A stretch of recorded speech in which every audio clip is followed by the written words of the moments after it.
Hello students, હું છું Savaliya sir અને મારી YouTube channel Savaliya sir chemistry ટ્રેનરમાં આપનું સ્વાગત છે.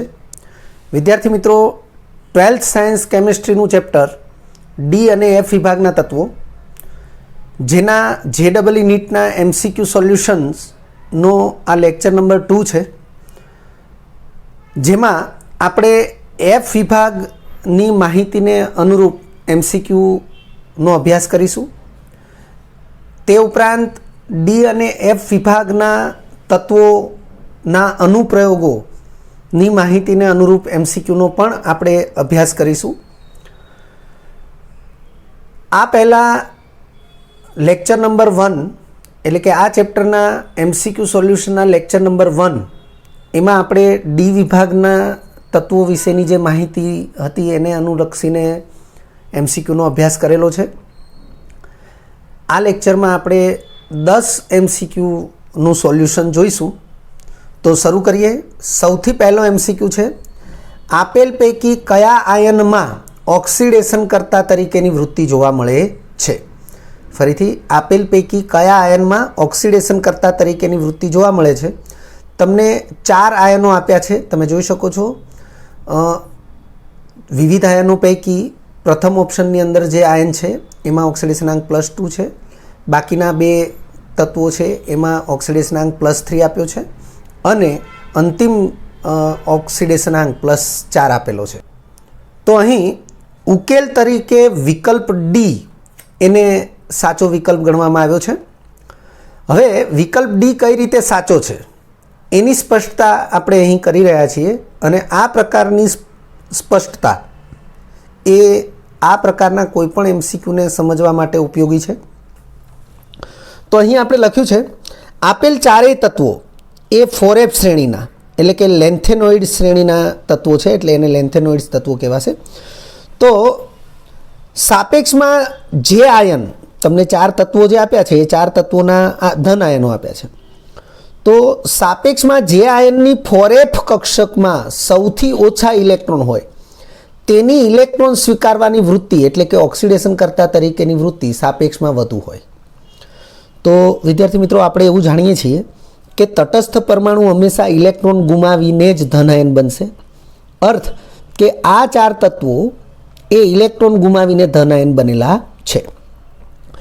પરંતુ એ 4 તત્વો 4F શ્રેણીના તત્વો છે અને આ સ્પષ્ટતા ખૂબ મહત્વની અહીં દર્શાવેલી છે કે આ 4 આયનો કે જે 4F શ્રેણીના તત્વોમાંથી બનેલા છે એ આયનો બનવા માટે જે ઇલેક્ટ્રોન દૂર થયા છે એ ઇલેક્ટ્રોન S કક્ષકમાંથી, ડી કક્ષકમાંથી, F કક્ષકમાંથી આવી 3 પ્રકારની કક્ષકોમાંથી દૂર થઈ શકે છે.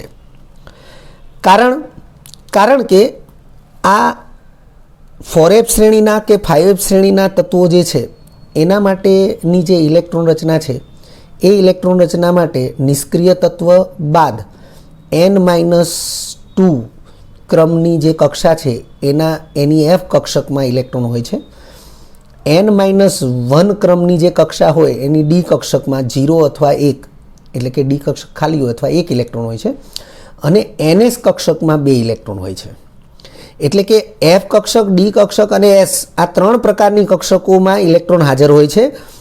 આપણે વાત કરી રહ્યા છીએ 4F શ્રેણી અથવા 5F શ્રેણી એટલે કે F વિભાગના તત્વો માટે. તો અહીં આપણે એમ કહી રહ્યા છીએ કે ધન આયન બનવા માટે ઇલેક્ટ્રોન કાં તો S કક્ષક, કાં તો ડી કક્ષક, કાં તો F કક્ષક, કોઈ પણ 2 કક્ષક અથવા 3 કક્ષકમાંથી દૂર થઈ શકે છે. તો અહીં આ સ્પષ્ટતા જે છે એ ખૂબ મહત્વની આપણે ફરીથી બોલી રહ્યા છીએ કે સાપેક્ષમાં જે આયનની 4F કક્ષકમાં સૌથી ઓછા ઇલેક્ટ્રોન હોય તેની ઇલેક્ટ્રોન સ્વીકારવાની વૃત્તિ એટલે કે ઓક્સિડેશન કરતા તરીકેની વૃત્તિ સાપેક્ષમાં વધુ હોય છે. અહીં આ સીરિયમ Z એટલે કે પરમાણુ ક્રમાંક 58 છે, એની ઇલેક્ટ્રોન રચના xenon complete 4F1, 5D1, 6S2 છે. તમે જોઈ શકો છો N બરાબર 6 વિચારવામાં આવે 6. તો મેં કહ્યું એ પ્રમાણે અહીંયા એક નિષ્ક્રિય તત્વ છે, 6માંથી 2 બાદ થાય એટલે 4Fમાં ઇલેક્ટ્રોન છે 1 ઇલેક્ટ્રોન, n-1 એટલે 6 - 1 એટલે 5, 5Dમાં 1 ઇલેક્ટ્રોન છે અને 6Sમાં 2 ઇલેક્ટ્રોન છે. હવે એમાંથી Ce+4 બને ત્યારે 6Sના બંને ઇલેક્ટ્રોન જશે, 5Dનો 1 ઇલેક્ટ્રોન છે એ પણ દૂર થશે અને 4Fનો 1 ઇલેક્ટ્રોન છે એ પણ દૂર થશે. ટૂંકમાં 4F કક્ષક ખાલી થઈ જાય છે. તો આ વિધાન પ્રમાણે 4F કક્ષક ખાલી છે એટલે કે 4F કક્ષક ઇલેક્ટ્રોન ધરાવતી નથી અને બાકીના જે 3 તત્વો છે એ 3 તત્વો જે છે એ ઇલેક્ટ્રોન ગુમાવશે. જેમ કે આ 2 ઇલેક્ટ્રોન ગુમાવશે તો જ +2 વીજભારિત બનશે, આ 3 ઇલેક્ટ્રોન ગુમાવશે તો જ +3 વીજભારિત બનશે. તો એમ થવા છતાં પણ એની 4F કક્ષક છે એ ઇલેક્ટ્રોનથી ખાલી થતી નથી, એમાં ઇલેક્ટ્રોન હાજર રહે છે. તો સાપેક્ષમાં Ce એટલે કે સીરિયમ જે છે એ +4 વીજભારિત આયન બને ત્યારે 4F કક્ષક ખાલી થઈ જાય છે એટલે એ લખ્યું છે. આથી Ce4+ ઇલેક્ટ્રોન મેળવવાની વૃત્તિ ધરાવતો હોવાથી ઓક્સિડેશન કર્તા તરીકે વર્તે છે. આ ઉપરાંત અન્ય એક બાબતની પણ સ્પષ્ટતા અથવા તો ખુલાસો અહીંયા કરેલો છે. આ ઉપરાંત લેન્થેનોઇડ્સ એટલે કે 4F શ્રેણીના જે તત્વો છે તેના સંયોજનોમાં સ્થાયી ઓક્સિડેશન સ્થિતિ +3 હોય છે. હવે +3 ઓક્સિડેશન સ્થિતિ જે સ્થાયી હોય છે એના આધારે પણ આપણે વિચારીએ તો અહીંયા +3 ઓક્સિડેશન સ્થિતિવાળા 2 આપ્યા છે, Ce+4 વાળો આપ્યો છે એટલે +4માંથી +3 જે સ્થાયી હોય એ પ્રાપ્ત થવાનો પ્રયત્ન સરળતાથી થશે. એના માટે એને ઇલેક્ટ્રોન મેળવવો પડશે. હવે ઇલેક્ટ્રોન મેળવે એનો અર્થ એવો થાય કે પોતે પોતાનું રિડક્શન અનુભવે છે અને બીજા માટે ઓક્સિડેશન કર્તા તરીકે વર્તે છે. તો C+3 બનવાની જે ક્રિયા છે એનો ઓક્સિડેશન પોટેન્શિયલ એટલે કે એ પ્રક્રિયાનો જે રિડક્શન પોટેન્શિયલ છે એ 1.74 વોલ્ટ જેટલો વધુ છે, પ્લસ છે અને તેથી આ પ્રક્રિયા જે છે એ સરળતાથી થશે એટલે લખ્યું છે. આમ કોઈ પણ પ્રકારે Ce+4 એ જ ઓક્સિડેશન કર્તા તરીકે વર્તે છે. બાકીના 3 આયનો જે છે એ 3 આયનોની 4F કક્ષકો ઇલેક્ટ્રોન ધરાવે છે અને તેથી તે ઓક્સિડેશન કર્તા તરીકે સાપેક્ષમાં ઓક્સિડેશન કર્તા તરીકે વર્તી શકતા નથી. ત્યાર પછીનો MCQ છે, બીજા નંબરનો MCQ. આવર્ત કોષ્ટકમાં 4F શ્રેણીમાં ડાબીથી જમણી તરફ જતા Ln2O3 પ્રકારના ઓક્સાઇડના ગુણધર્મમાં શું ફેરફાર જોવા મળે છે? ફરીથી આવર્ત કોષ્ટકમાં 4F શ્રેણીમાં ડાબીથી જમણી તરફ જતા Ln2O3 પ્રકારના ઓક્સાઇડના ગુણધર્મમાં શું ફેરફાર જોવા મળે છે? તમને અહીં 4 ઓપ્શન આપેલા છે. એસિડિકતા વધે છે, બેઝિકતા વધે છે, એસિડિકતા ઘટે છે, બેઝિકતા ઘટે છે. તો વિદ્યાર્થી મિત્રો એક બાબત તો સ્પષ્ટ થઈ જાય છે કે જે ઓક્સાઇડની વાત થઈ રહી છે એ ઓક્સાઇડ કાં તો એસિડિક ગુણ ધરાવે છે કાં તો બેઝિક ગુણ ધરાવે છે. ઉકેલ તરીકે અહીં સાચો વિકલ્પ એ ડી દર્શાવેલો છે કે ડી વિકલ્પ જે છે એ સાચો વિકલ્પ છે. તો વિદ્યાર્થી મિત્રો કઈ રીતે ડી વિકલ્પ સાચો વિકલ્પ છે એની સ્પષ્ટતા અથવા એનો ખુલાસો પણ આપણે અહીં કરેલો જ છે. તો આગળ વધીએ. સૌથી પહેલું વિધાન લખ્યું છે લેન્થેનોઇડ તત્વોની સામાન્ય સંજ્ઞા Ln છે એટલે કે આ L કેપિટલ અને N. તો કોઈ પણ લેન્થેનોઇડ તત્વ માટે સામાન્ય સંજ્ઞા આ રીતે આપણે દર્શાવીએ છીએ. હવે આગળનું વિધાન લખ્યું છે તેમજ તેઓની સર્વસામાન્ય અને સ્થાયી ઓક્સિડેશન સ્થિતિ +3 છે. હવે કોઈ પણ લેન્થેનોઇડ તત્વને લેવામાં આવે તો એની સર્વસામાન્ય સ્થાયી ઓક્સિડેશન અવસ્થા +3 છે અને +3 ઓક્સિડેશન સ્થિતિ હોય તો આ લેન્થેનોઇડ તત્વો Ln2O3 પ્રકારના ઓક્સાઇડ બનાવશે જેમાં Lnનો ઓક્સિડેશનાંક +3 2 વાર એટલે કુલ ધન વીજભાર +6 થશે. સામાન્ય રીતે કોઈપણ સંયોજનમાં ઓક્સિજનનો ઓક્સિડેશનાંક -2 જ હોય છે, આપણે જાણીએ છીએ, 3 વાર એટલે કુલ ઋણ વીજભાર -6 થશે. આમ લેન્થેનોઇડ તત્વોના ઓક્સાઇડ જે છે એ વીજભારની દ્રષ્ટિએ આ પ્રકારે તટસ્થ થશે. તો આપણે વિધાન ફરીથી જોઈ લઈએ. તેમજ તેઓની સર્વસામાન્ય અને સ્થાયી ઓક્સિડેશન સ્થિતિ +3 હોવાથી Ln2O3 પ્રકારના બેઝિક ઓક્સાઇડ બનાવે છે. એટલે અહીં એક જ વિધાનની અંદર આપણે સ્પષ્ટ કરી દીધું કે લેન્થેનોઇડ તત્વો Ln2O3 પ્રકારના ઓક્સાઇડ બનાવે છે અને તે ઓક્સાઇડ સ્વભાવે બેઝિક હોય છે. વિદ્યાર્થી મિત્રો, જ્યારે સામાન્ય રીતે કોઈ પણ ધાતુ ઓક્સાઇડની વાત કરીએ, ધાતુ ઓક્સાઇડ, તો સામાન્ય રીતે કોઈ પણ ધાતુના ઓક્સાઇડ એ બેઝિક સ્વભાવના હોય છે અને આપણી પાઠ્યપુસ્તકની માહિતી પ્રમાણે લેન્થેનોઇડ તત્વોના જે Ln2O3 પ્રકારના ઓક્સાઇડ છે એ સ્વભાવે બેઝિક જ છે. એટલે આપણે આ માહિતીને ખાસ ધ્યાનમાં રાખીશું. આગળ વધીએ. આવા જે ઓક્સાઇડ છે કે જેનો સ્વભાવ બેઝિક છે, તો એ બેઝિક સ્વભાવ એ Ln3+ આયન, એટલે કે લેન્થેનોઇડ તત્વોના +3 વીજભારિત જે આયન છે એ આયનના કદ ઉપર આધાર રાખે છે. એટલે કે Ln2O3 પ્રકારના જે બેઝિક ઓક્સાઇડ છે એ બેઝિક ઓક્સાઇડનો જે બેઝિક સ્વભાવ છે એ તેમાં રહેલા Ln3+ આયનના કદ ઉપર આધાર રાખે છે. લખ્યું છે જેમ Ln3+ આયનનું કદ મોટું તેમ Ln2O3ની બેઝિક પ્રબળતા પણ વધુ હોય છે. એટલે Ln3+ આયનનું કદ મોટું તો Ln2O3 પ્રકારના જે ઓક્સાઇડ છે એની બેઝિક પ્રબળતા પણ વધુ હોય છે. હવે આ બાબતને ખાસ ધ્યાનમાં લઈશું શ્રેણીમાં, કારણ કે અહીંયા પ્રશ્ન છે 4F શ્રેણીમાં. તો શ્રેણીમાં ડાબીથી જમણી તરફ જતા જે પણ લેન્થેનોઇડ તત્વો હશે એના પરમાણુ ક્રમાંક વધશે, પણ પરમાણુ ક્રમાંક વધવાની સાથે Ln3+ આયનના કદ જે છે એમાં ઘટાડો થાય છે. એટલે લખ્યું છે શ્રેણીમાં ડાબીથી જમણી તરફ જતા, એટલે 4F શ્રેણીમાં ડાબીથી જમણી તરફ જતા Ln3+ આયનોના કદમાં ઘટાડો થાય છે. તેથી એ દિશામાં Ln2O3ની બેઝિકતા પણ ઘટે છે. કારણ કે કદ ઘટશે તો બેઝિક પ્રબળતા ઘટશે, કારણ કે કદ સાથે એનો સંબંધ છે. કદ મોટું એમ બેઝિક પ્રબળતા વધુ. તો હવે કદ ઘટશે તો બેઝિક પ્રબળતા પણ ઘટશે. એટલે અહીં વિકલ્પ ડીની અંદર આપણને એ જોવા મળે છે કે બેઝિકતા ઘટે છે.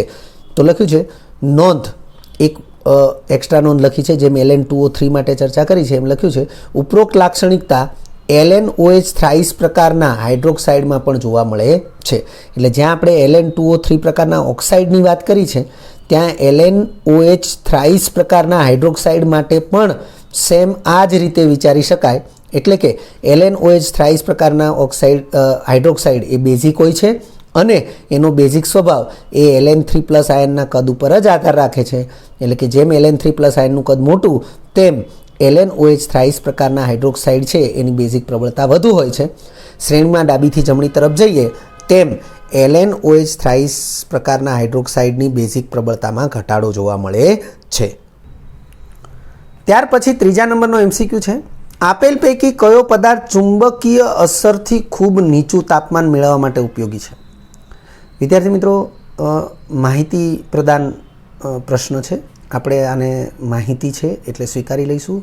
4 પદાર્થોના નામ આપ્યા છે: ગેડોલિનિયમ સલ્ફેટ, થુલિયમ સલ્ફેટ, લેન્થેનમ ઓક્સાઇડ, સીરિયમ ઓક્સાઇડ. ઉકેલ તરીકે વિકલ્પ એને સાચો ગણવામાં આવ્યો છે, ગેડોલિનિયમ સલ્ફેટ. અને મેં અહીં લખી દીધું છે માહિતી છે લેન્થેનોઇડ્સ તત્વોના ઉપયોગો આધારિત જે માહિતી છે એના આધારે આપણે ગેડોલિનિયમ સલ્ફેટ જે છે એ ચુંબકીય અસરથી ખૂબ નીચું તાપમાન મેળવવા માટે ઉપયોગી પદાર્થ છે એ સ્વીકારીશું.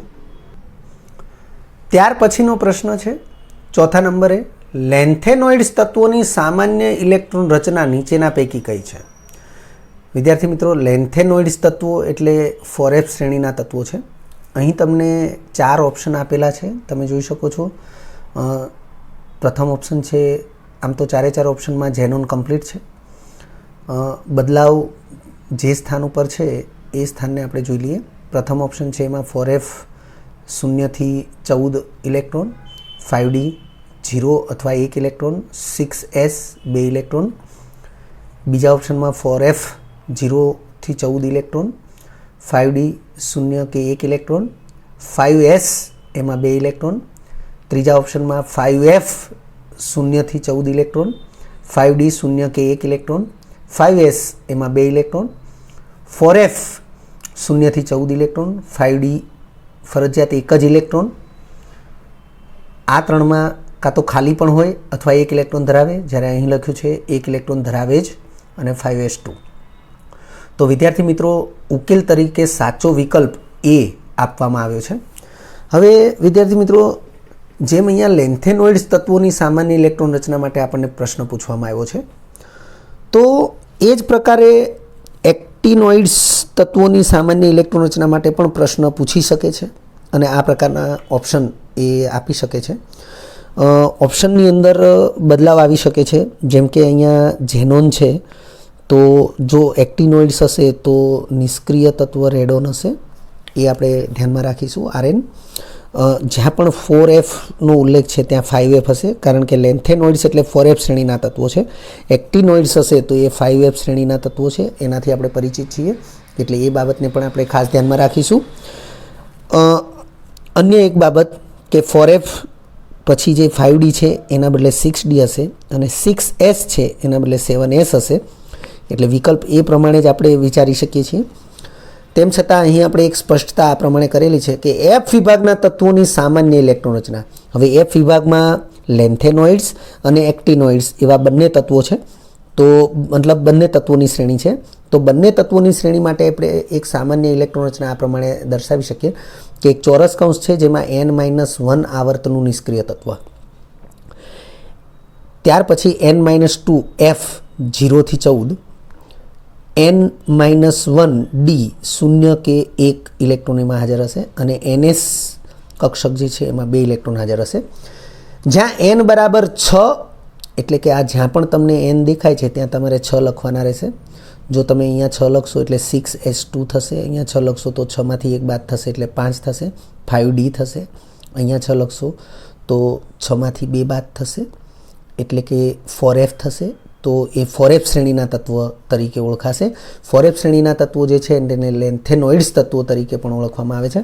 એવી રીતે n બરાબર 7 લખીશું, અહીંયા 7 લખીએ તો 7S2 થશે, અહીંયા 7 લખીશું તો 7-1 એટલે 6D 0 કે 1 ઇલેક્ટ્રોન ધરાવશે. અહીંયા 7 લખી તો 7 માંથી 2 બાદ થાય તો 5F થશે. 5F 0 થી 14 ઇલેક્ટ્રોન ધરાવી શકે છે, તો એ 5F શ્રેણીના તત્વો થશે. તો 5F શ્રેણીના તત્વો એ n બરાબર 7 માટે થશે.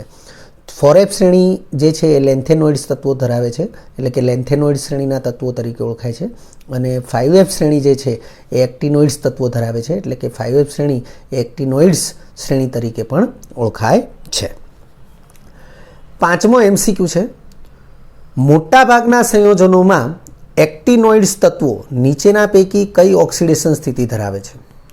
તો વિદ્યાર્થી મિત્રો, લેન્થેનોઇડ્સ અને એક્ટિનોઇડ્સ આ બંને શ્રેણીના તત્વો માટે આ કોમન વસ્તુ છે અને કોમન માહિતી છે, ખાસ ધ્યાનમાં રાખીશું. +3, +4, +5 ને +7, તો ઉકેલ તરીકે વિકલ્પ A એને સાચો ગણવામાં આવ્યો છે. મેં હમણાં જ વાત કરી કે આ પ્રશ્ન એક્ટિનોઇડ્સ તત્વો માટે પૂછાયો છે, એની બદલે જો લેન્થેનોઇડ્સ તત્વો માટે પૂછવામાં આવે તો પણ આનો વિકલ્પ જે છે એ વિકલ્પ એ જ સાચો ગણાશે. એ બાબતને આપણે ધ્યાનમાં રાખીશું.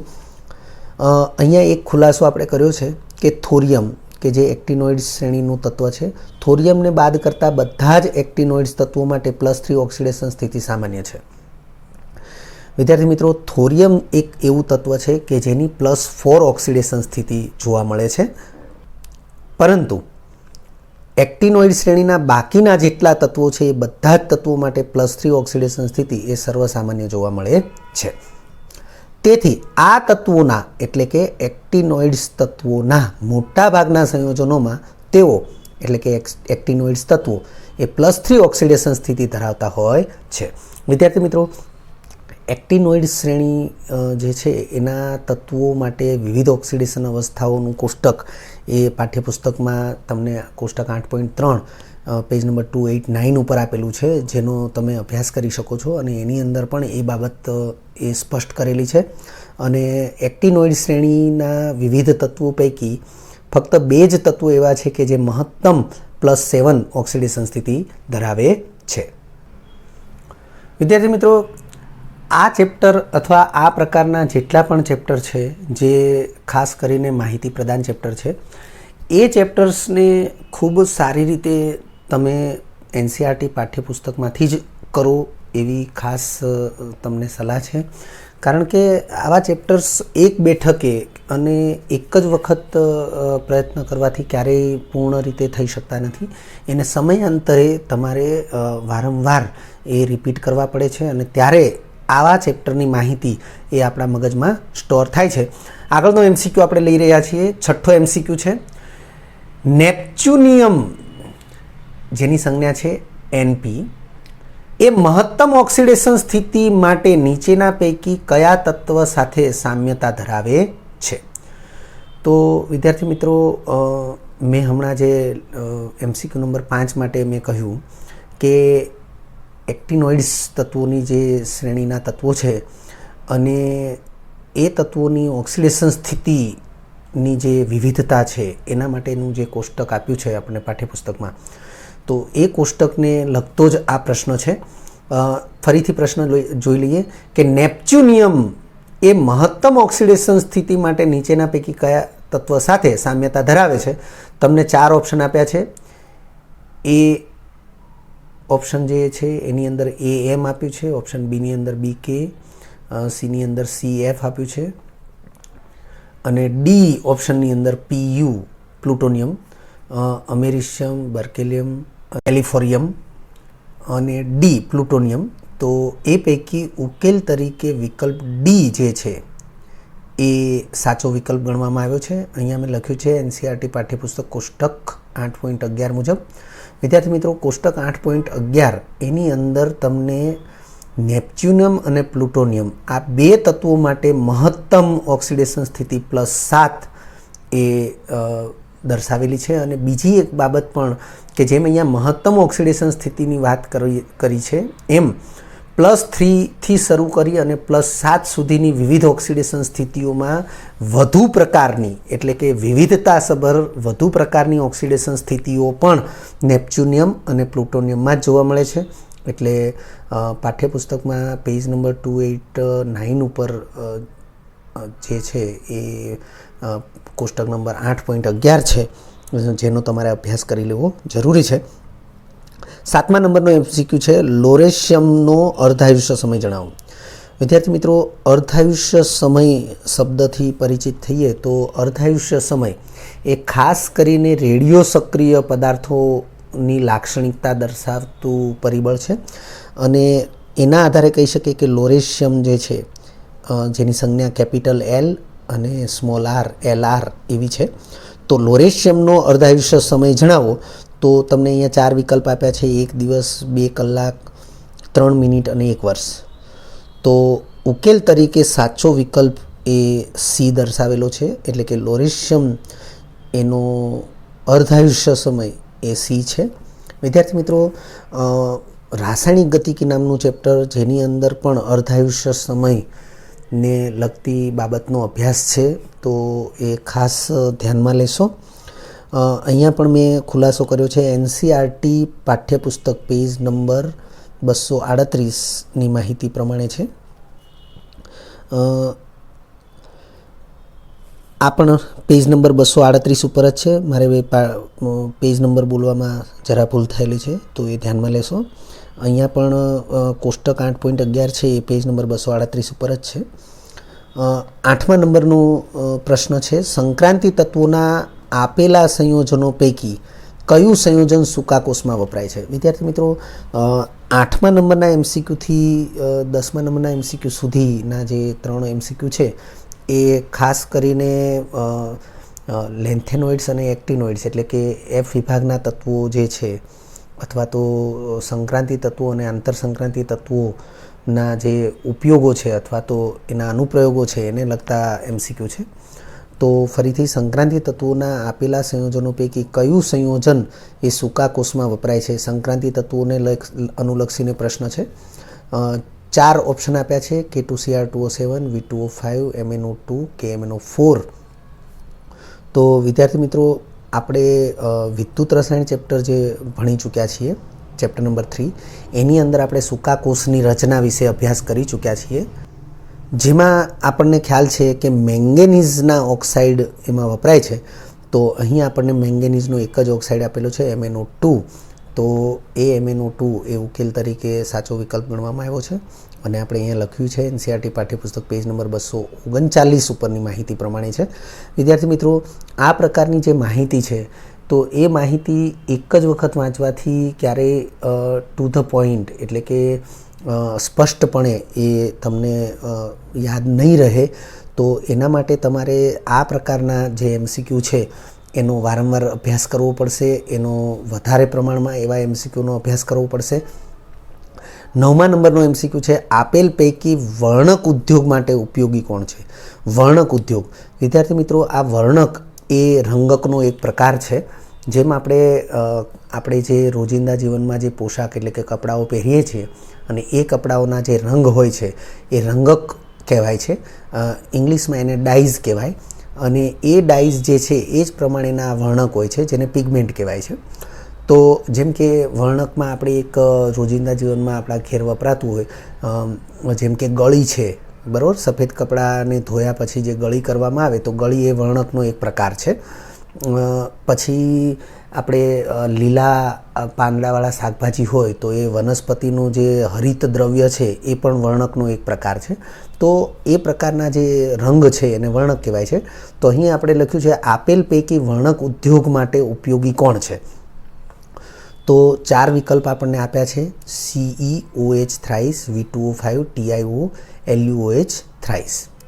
તો વિદ્યાર્થી મિત્રો, આપણી પાઠ્યપુસ્તકની માહિતી મુજબ TiO એ વિકલ્પ C બરાબર છે એ વર્ણક ઉદ્યોગ માટે ઉપયોગી છે. એટલે લખ્યું છે એનસીઈઆરટી પાઠ્યપુસ્તક પેજ નંબર 239 એટલે કે 239 પરની માહિતી મુજબ TiO એ વર્ણક ઉદ્યોગમાં ઉપયોગી છે. પરંતુ અહીં આપણે એક એક્સ્ટ્રા બાબતની નોંધ લખેલી છે. આ ઉપરાંત CEO2 પણ વર્ણકોમાં ઉપયોગી છે. એટલે કે વર્ણકો બનાવવા માટે CEO. હવે તમે જોઈ શકો છો કે ટિટેનિયમ જે છે એ સંક્રાંતિ ધાતુ છે, જ્યારે Ce છે એ લેન્થેનોઇડ તત્વ છે, એટલે કે એ F વિભાગનું તત્વ છે.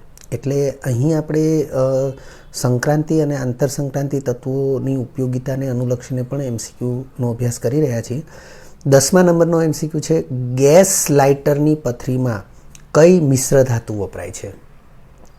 તો વિદ્યાર્થી મિત્રો, આપણા ઘરમાં રોજિંદા જીવનમાં જે ગેસ વપરાય છે, મતલબ કે રાંધણ ગેસ, તો એ રાંધણ ગેસને સળગાવવા માટે આપણે જે લાઇટરનો યુઝ કરીએ છીએ એ લાઇટરમાં આપણે આમ પાછળથી આપણે એમ પુશ કરતા હોઈએ છીએ અને જેનાથી એક તણખો પેદા થાય છે જે ગેસને સળગાવે છે.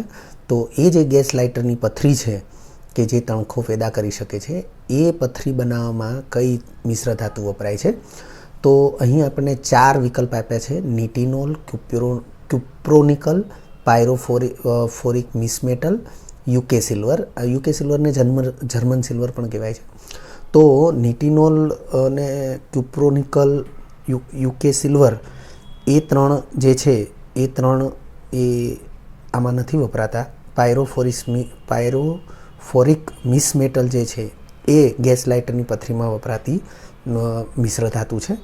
એને ફક્ત મિસમેટલ પણ કહે છે, પાયરોફોરિક મિસમેટલ પણ કહે છે અને ફક્ત મિસમેટલ પણ કહે છે.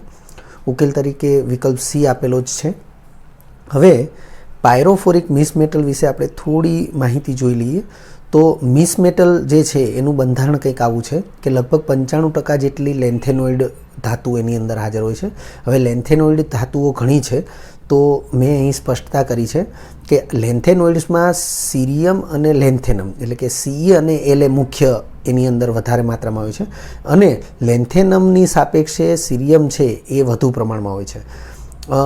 વિદ્યાર્થી મિત્રો, આપણા પાઠ્યપુસ્તકમાં 95% જેટલા લેન્થેનોઇડ્સ અને 5% જેટલી એફી ધાતુ એવું લખ્યું છે. તેમજ અલ્પ પ્રમાણમાં કેલ્શિયમ, એલ્યુમિનિયમ, કાર્બન અને સલ્ફર હોય છે. આ આપણા પાઠ્યપુસ્તકની માહિતી પ્રમાણે છે. પરંતુ અહીંયા કૌંસમાં જે લખ્યું છે એ મેં થોડી એક્સ્ટ્રા ઓર્ડિનરી માહિતી લખ્યું છે કે લેન્થેનમની સાપેક્ષે સીરિયમ વધારે હોય છે અને લેન્થેનમ અને સીરિયમ છે એ લેન્થેનોઇડ્સ તરીકે હાજર હોય છે. હવે વિદ્યાર્થી મિત્રો, આ મિસમેટલ જે છે એ ફક્ત ગેસ લાઇટરની પથરીમાં જ વપરાય છે એવું નથી. તમે પાઠ્યપુસ્તકનો અભ્યાસ કરશો તો અન્ય ઉપયોગો પણ એના આપેલા છે. પરંતુ એ સિવાય એક એક્સ્ટ્રા બાબત આપણે અહીં લખી છે કે મિસમેટલ એ રિડક્શન કર્તા તરીકે પણ ઉપયોગી છે. તો વિદ્યાર્થી મિત્રો, આવી કોઈ પણ બાબત એ એક્સ્ટ્રા બાબત છે અને એને પણ તમે ખાસ યાદ રાખવું એ જરૂરી છે. આ પ્રકારના કોઈ પણ MCQ છે એ ચેપ્ટરને વારંવાર ખાસ ધ્યાનથી વાંચીને અને આ પ્રકારના MCQનો મુહાવરો કરીને જ આપણે યાદ રાખી શકીએ છીએ. વિદ્યાર્થી મિત્રો, જો તમને આ વિડીયો લેક્ચર ગમ્યો હોય તો લાઇક આપજો, શેર કરજો અને સબસ્ક્રાઈબ પણ કરજો. અગાઉના લેક્ચરનું રિવિઝન અને પાઠ્યપુસ્તકનું વાંચન કરતા રહેજો. આ લેક્ચર અંગે કોઈ પણ ડિફિકલ્ટી હોય તો મને વોટ્સઅપ કરી શકાય. આભાર. ફરી મળીશું નવા વિડીયો લેક્ચરમાં.